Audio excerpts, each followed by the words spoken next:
Turbo Jose തിയേറ്ററിൽ വന്നിട്ട് കോടികൾ വാരി. അപ്പോൾ സോഷ്യൽ മീഡിയയിൽ ഒരുപാട് പേര് കൊണ്ടാടി. അങ്ങനെ സിനിമ സൂപ്പർ ഹിറ്റാണ് എന്നുള്ള രീതിയിൽ കഥകൾ പൊയ്ക്കൊണ്ടിരിക്കുമ്പോഴാണ് സിനിമയെക്കുറിച്ച് മറ്റു രീതിയിലുള്ള റിവ്യൂസും വരാൻ തുടങ്ങിയത്. അതായത് ഒരു മിക്സഡ് ഒപ്പീനിയൻ പിന്നീട് വരാൻ തുടങ്ങി. ടർബോ ഇപ്പോൾ സോണി ലിവിൽ അവൈലബിൾ ആണ്. അപ്പോൾ സിനിമ കണ്ട ശേഷമുള്ള എൻ്റെ ഒപ്പീനിയൻസ് ആണ് ഇനി ഞാൻ ഷെയർ ചെയ്യാൻ പോകുന്നത്. ആദ്യം തന്നെ പറയാൻ ആഗ്രഹിക്കുന്നത്, ഈ സിനിമയ്ക്കൊരു രണ്ടാം ഭാഗം വരാൻ സാധ്യതയുണ്ട് എന്ന രീതിയിലാണ് സിനിമ നിർത്തിയിരിക്കുന്നത്. കണ്ടു നോക്കാൻ തോന്നുന്ന ഒരു രണ്ടാം ഭാഗമാണ്. അതിന് കാരണമുണ്ട്, സ്പോയിലർ ആദ്യം തന്നെ പറയണമെന്നുള്ളതാണ്.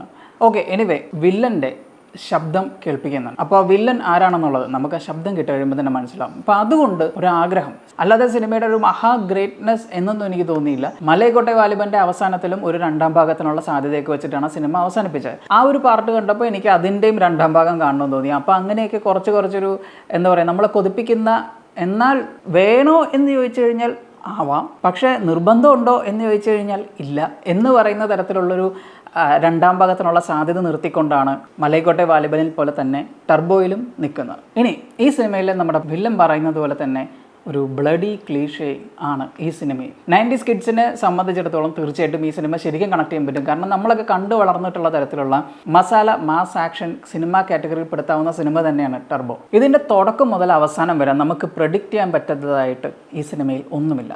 നമുക്ക് തുടക്കം മുതൽ തന്നെ കഥ എങ്ങനെയായിരിക്കും പോകുന്നത്, അല്ലെങ്കിൽ കഥാപാത്രങ്ങൾക്ക് എന്താണ് സംഭവിക്കാൻ പോകുന്നത്, ഈ കാര്യങ്ങളെല്ലാം പ്രെഡിക്റ്റ് ചെയ്യാൻ പറ്റും. അതായത് ഒരു നൊസ്റ്റാൾജിയ ക്രിയേറ്റ് ചെയ്യുന്ന തരത്തിലാണ് ഈ സിനിമ പോകുന്നത്. നമ്മൾ മുമ്പ് കണ്ടിട്ടുള്ള മമ്മൂക്ക, ലാലേട്ടൻ സിനിമകളുടെ ആ ഒരു ഫീൽ, ആ ഒരു മസാല ആക്ഷൻ സിനിമകൾ, അത് നമ്മൾ ഓൾമോസ്റ്റ് മാറാൻ തുടങ്ങി. പ്രത്യേകിച്ച് മമ്മൂക്കയുടെ ഈ അടുത്ത് വന്നിട്ടുള്ള സിനിമകളെന്ന് പറയുന്നത് വളരെയധികം നമ്മളെ ചിന്തിപ്പിക്കുന്ന തരത്തിലുള്ള, അല്ലെങ്കിൽ ഒരു സിനിമാറ്റിക് ലെവലിൽ നമ്മളെ അത്ഭുതപ്പെടുത്തുന്ന തരത്തിലുള്ള സിനിമകളാണ്. അപ്പോൾ അതിൻ്റെ ഇടയിലേക്ക് നമ്മുടെ ആ ഒരു പഴയ മാസ് ആക്ഷൻ കാറ്റഗറിപ്പെട്ടൊരു സിനിമ, മമ്മൂക്കയുടെ ഒരു സിനിമ വരുന്നു. അത് ഒരുപാട് വെറുപ്പിക്കാതെ നല്ല രീതിയിൽ തന്നെ ചെയ്തു എന്നുള്ളതും കൊണ്ടുകൂടി സിനിമയെക്കുറിച്ച് എനിക്ക് മോശമായിട്ടൊന്നും പറയാനില്ല. സിനിമ എന്നാൽ സൂപ്പറാണോ എന്ന് ചോദിച്ചു കഴിഞ്ഞാൽ അത്ര അടിപൊളി എന്നൊന്നും പറയാനില്ല.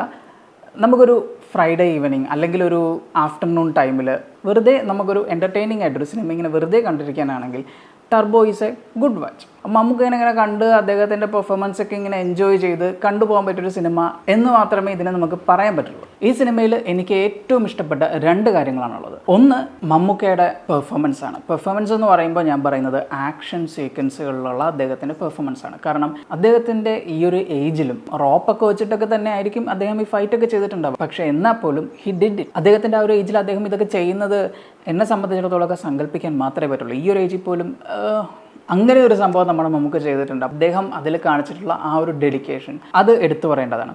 അതുപോലെ തന്നെ രണ്ടാമത്തേത് ഇതിൻ്റെ ടെക്നിക്കൽ ടീമിൻ്റെ ആ ഒരു ഹാർഡ് വർക്കാണ്. കാരണം ഈ സിനിമ വിഷ്വലി എനിക്ക് വളരെയധികം ഇഷ്ടപ്പെട്ടു എന്നുള്ളതാണ്. ഇതിൻ്റെ ക്യാമറ വർക്കാണെങ്കിലും അതുപോലെ തന്നെ എഡിറ്റിംഗ്, VFX സൈഡ്, ആ ഒരു ടെക്നിക്കൽ ആ ഒരു ഈ ഒരു ടീം നല്ലവണ്ണം ഈ സിനിമയുടെ കാര്യത്തിൽ ഹാർഡ് വർക്ക് ചെയ്തിട്ടുണ്ട്. അത് നമുക്ക് എടുത്തു പറയാണ്ടിരിക്കാൻ പറ്റില്ല. സിനിമ അത്യാവശ്യം ഫാസ്റ്റ് പേസ്ഡ് ആണ്. ഒരു ഷോട്ട് നമ്മളെ ഒരുപാട് നേരം കാണിക്കുന്നില്ല, പെട്ടെന്ന് ഷോട്ട്സ് മാറുന്നുണ്ട്. ഫൈറ്റ് സീക്വൻസിലാണെങ്കിലും അതല്ല ചേസിലാണെങ്കിലും അതെല്ലാം നോർമലി സ്റ്റോറി ഡെവലപ്പ് ചെയ്യുന്ന ഘട്ടത്തിലാണെങ്കിലും വളരെ പെട്ടെന്നാണ് ഷോട്ട്സ് ഇങ്ങനെ മാറി പോകുന്നത്. അപ്പോൾ അങ്ങനെ മാറിപ്പോകുമ്പോൾ അതിനനുസരിച്ച് ഇഷ്ടംപോലെ ഷോട്ട്സ് ഉണ്ടാവണം, പല ആംഗിളിൽ നിർത്തിയിട്ടുണ്ടാവണം, പിന്നെ ഇതിനെല്ലാം നല്ല രീതിയിൽ എഡിറ്റ് ചെയ്ത് ഭംഗിയാക്കി വെക്കണം, മ്യൂസിക് അതിനനുസരിച്ച് സെറ്റാക്കണം. അങ്ങനെ എല്ലാ തരത്തിലും ഇവരുടെ ഒരു ടെക്നിക്കൽ ടീം നന്നായിട്ട് വർക്ക് ചെയ്തിട്ടുണ്ട്.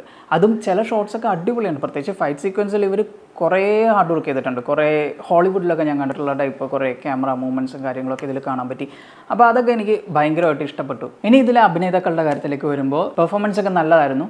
പക്ഷേ അവർക്ക് പെർഫോം ചെയ്യാൻ കിട്ടിയ ക്യാരക്ടേഴ്സ് അത്ര ഡെവലപ്ഡ് ആയിരുന്നില്ല എന്നെനിക്ക് തോന്നി. ക്യാരക്ടർ ഡെവലപ്മെൻറ്റ് സിനിമയിൽ വളരെയധികം പുവർ ആയിരുന്നു എന്നാണ് എനിക്ക് തോന്നിയത്. ഈവൻ കഥാപാത്രങ്ങൾ തമ്മിലുള്ള ആ ഒരു ബന്ധം അല്ലെങ്കിൽ കണക്ഷൻ പോലും നമുക്ക് ഒരുപാട് അങ്ങോട്ട് ടച്ച് ചെയ്യുന്ന തരത്തിലല്ല. ഈവൻ മമ്മൂക്കയും ബിന്ദു പണിക്കരും അവതരിപ്പിച്ച അമ്മ മകൻ കഥാപാത്രം പോലും അതിൻ്റെ ഒരു തീവ്രതയുടെ ആഴം ശരിക്കും നമ്മൾ അറിയുന്നത് ഒരു ബാക്ക് സ്റ്റോറി പറയുന്നതിലൂടെ മാത്രമാണ്. ബിന്ദു പണിക്കരുടെ അമ്മ എനിക്ക് ഒരുപാട് ഇഷ്ടപ്പെട്ടു. ബിക്കോസ് നമുക്ക് മിക്കവർക്കും നമ്മുടെ അമ്മമാരിൽ കാണുന്ന പല ട്രേറ്റ്സും അവിടെ ഉണ്ട്.